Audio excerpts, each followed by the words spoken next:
अभिवादन स्वीकार कीजिए ब्रजेश मिश्रा का और आप देखना शुरू कर चुके हैं द डिबेट। बहनों भाइयों, हिमाचल प्रदेश और गुजरात में चुनाव अब नज़दीक हैं। तो जब भी चुनाव नज़दीक आते हैं तो मुफ्त की योजनाओं के मसले उतने ही बड़े और प्रखर हो जाते हैं। आज एक दैनिक समाचार पत्र में एक बड़ी खबर छपी, फ्रंट पेज खबर ये छपी कि मुफ्त की रेवड़ियाँ यानी फ्री बीज बांटने की वजह से अर्थव्यवस्था टाइम बम पर बैठी हुई है। और ये रिपोर्ट किसकी है? स्टेट बैंक ऑफ इंडिया की। किसको दी गई? रिजर्व बैंक को दी गई। और गुहार लगाई गई कहाँ? सुप्रीम कोर्ट से। तो एसबीआई यानी स्टेट बैंक ऑफ इंडिया की रिपोर्ट कहती है कि मुफ्त की योजनाओं से अर्थव्यवस्था का बेड़ा गर्क हो रहा है। क्या इस बात में सच्चाई है? क्या स्टेट बैंक की यह रिपोर्ट कल्याणकारी योजनाओं, जन कल्याणकारी योजनाओं और फ्री बीज का अंतर नहीं समझ पाए, या फिर यह रिपोर्ट वाकई हमारी अर्थव्यवस्था के लिए अलार्मिंग है, या इसके पीछे, इस रिपोर्ट आने के पीछे की टाइमिंग पर कोई राजनीति है? हम इस विषय पर आज चर्चा करने वाले हैं। बहनों भाइयों, मुफ्त की स्कीम का मुद्दा एक बार फिर से गर्म है।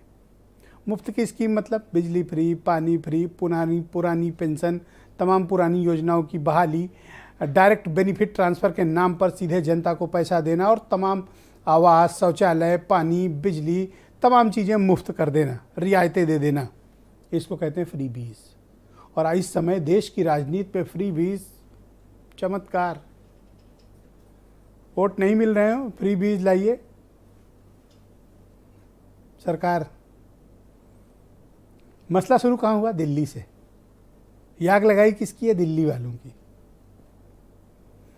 मुफ्त बिजली, मुफ्त पानी, मुफ्त की सेवाएं, तमाम बड़े मसले जिन पे पैसे लगते हैं सब पर सब्सिडी। दिल्ली में तीसरी बार आम आदमी पार्टी की सरकार, और आम आदमी पार्टी जहां चुनाव लड़ने जा रही है यही एजेंडा लेके जा रही है, फ्री कर देंगे सब कुछ जी। तो अब बीजेपी के खेमे में चिंता है, कांग्रेस भी चिंतित है कि सबसे तो निपट लेंगे, लेकिन जनता को जब मुफ्त का मिलता है न तो जाति देखती है, न धर्म देखती है, न मुद्दा देखती है, वोट टकाटक करती है। तो इससे निपटा कैसे जाए, ये एक राजनीतिक विमर्श चल रहा था।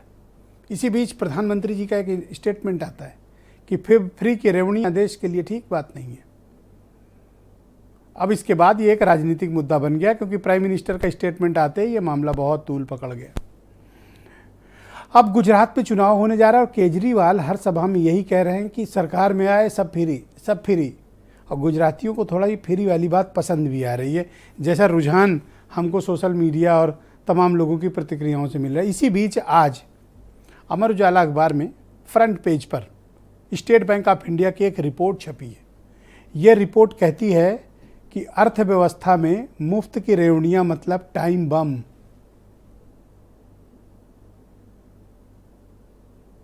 बर्बाद हो जाएगा, तहस नहस हो जाएगी अर्थव्यवस्था। देश की अर्थव्यवस्था का बेड़ा गर्क हो जाएगा अगर रोका नहीं गया तो। तत्काल रोकने की जरूरत है। क्या वाकई में ऐसी स्थिति है? भारत में जब लोकतंत्र की स्थापना हुई तो सरकार किस अवधारणा पर निर्मित की गई? जन कल्याणकारी और परोपकारी। लिखा है संविधान में, जन कल्याणकारी और परोपकारी। सरकार का काम पब्लिक वेलफेयर और परोपकार है, बिजनेस नहीं, धंधा नहीं। सरकार का काम धंधा करना नहीं है, बिजनेस का नहीं। अब उसके पीछे तर्क है। तर्क ये है कि जब आप कोई मुफ्त की योजनाएं देखते हैं तो फिर उसका साइज बहुत बहुत बड़ा होता है। अगर 5 किलो राशन का फ्री मुद्दा है तो 80 करोड़ लोगों तक उसको पहुंचाना है।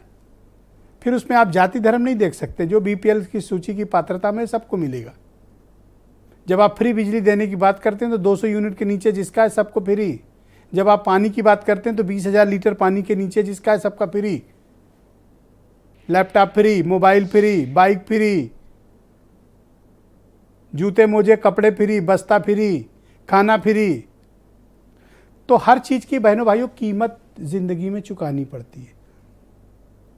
दुनिया में कोई चीज मुफ्त नहीं होती, उसकी कीमत आप अपने वोट से चुकाते हैं, अपने फैसलों से चुकाते हैं।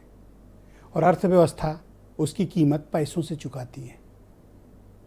तो ये मत समझिए कि 5 किलो राशन अगर गरीबों में बंट रहा है तो आप पर प्रभाव नहीं पड़ेगा, सब पर प्रभाव पड़ता है। और स्टेट बैंक ऑफ इंडिया की रिपोर्ट यही कह रही है कि सब पर असर आया है और महंगाई बढ़ी है, तो कारण यही सब है।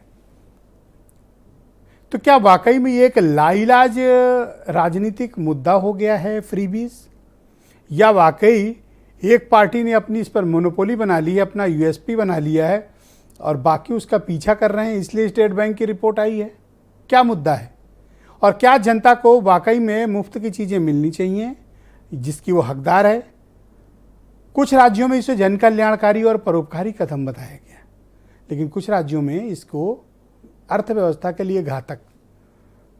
तो जब देश एक बहनों भाइयों, तो पैमाना दो कैसे हो सकता है? या तो सबके लिए गलत है और या सबके लिए सही है। स्टेट बैंक ऑफ इंडिया की रिपोर्ट या तो सबके लिए सही है या सबके लिए गलत है। इसको हम राज्यवार विभाजित नहीं कर सकते हैं कि दिल्ली का बजट ज़्यादा है, दिल्ली प्रॉफिट में इसलिए दे रही है। ये पूरे देश की बात है और हमें इस पर विचार करना होगा। लेकिन जब हम फ्रीबीज की यहाँ पर बात करते हैं तो इसका चलन अकेले दिल्ली से ही नहीं, फ्रीबीज का चलन पैदा किसने किया? साउथ ने, दक्षिण के राज्यों ने, तमिलनाडु, केरल, आंध्र प्रदेश, तेलंगाना, कर्नाटक, ये सब मुफ्त की रेवड़ियों के जनक राज्य हैं। और यहाँ की राजनीति आज से, आपको याद होगा, आप लोग में से बहुत लोगों को इस वक्त याद भी आ रहा होगा, जयललिता जब राजनीति में थी रंगीन टीवी फ्री बांटती थी। क्या? रंगीन टीवी। तब 90% हिंदुस्तान के पास ब्लैक एंड वाइट टीवी होती थी, जब तमिलनाडु में अम्मा रंगीन टीवी बंटवाती थी। तो ये तब से चलती हुई राजनीति आज दिल्ली होते हुए गुजरात पहुंच गई और ये मामला है बहुत गर्म। इस पर ओपन चर्चा होनी चाहिए समाज के प्रत्येक स्टेक होल्डर से, और समझना चाहिए कि क्या ये सोसाइटी के लिए वाकई ठीक है या फिर अनफिट है। कुछ बयान सुने, डिबेट को आगे बढ़ाएंगे। आज बहुत दिलचस्प बात है। राजनीतिक दलों द्वारा चुनाव को लेकर के लगातार लोक लुभावनी घोषणाएं कर करके जनता को प्रलोभन दे करके जिस तरह से एक चलन सी बन गई है, उस पर देश के यशस्वी प्रधानमंत्री आदरणीय मोदी जी ने पहले ही गंभीर चिंता व्यक्त की है। माननीय उच्चतम न्यायालय उस पर गंभीर चिंता व्यक्त कर चुका है और स्टेट बैंक द्वारा जो चिंता व्यक्त की गई है जायज है। निश्चित रूप से इस पर गंभीरतापूर्वक विचार होना चाहिए और इस तरह से जो मुफ्त रेडियो की प्रचलन है ये बंद होना चाहिए। दिल्ली के अंदर बिजली मुफ्त, 20,000 लीटर पानी मुफ्त, बुजुर्गों के लिए तीर्थ यात्रा मुफ्त, महिलाओं के लिए बस में यात्रा मुफ्त, मोहल्ला क्लिनिक के अंदर टेस्ट मुफ्त, दवाइयां मुफ्त, अस्पतालों के अंदर इलाज मुफ्त। सारी मुफ्त की योजनाओं के बाद दिल्ली सरकार का बजट फायदे में चल रहा है और यहां कह रहे हैं करोड़ों के घोटाले हो रहे हैं। और इनकी उत्तर प्रदेश की सरकार में, मध्य प्रदेश की सरकार में, गुजरात और हरियाणा की सरकार में कुछ मुफ्त नहीं दे रहे और लाखों रुपए का कर्जा हो रहा है। तो आज की परिचर्चा बहनों भाइयों बहुत महत्वपूर्ण है, क्योंकि ये परिचर्चा राजनीति को, समाज को, अर्थव्यवस्था को एक नई दिशा देगी, ऐसा मेरा विश्वास है। आप सब भी अपने सुझाव फेसबुक पर, यूट्यूब पर, ट्विटर पे, व्हाट्सएप पर हमें लगातार भेज सकते हैं। हम कोशिश करेंगे कि आपके सुझावों को, आपके सवालों को डिबेट में सम्मिलित करें। संजीव मिश्रा भारतीय जनता पार्टी से हैं। प्रोफेसर मनोज अग्रवाल बहुत ही मशहूर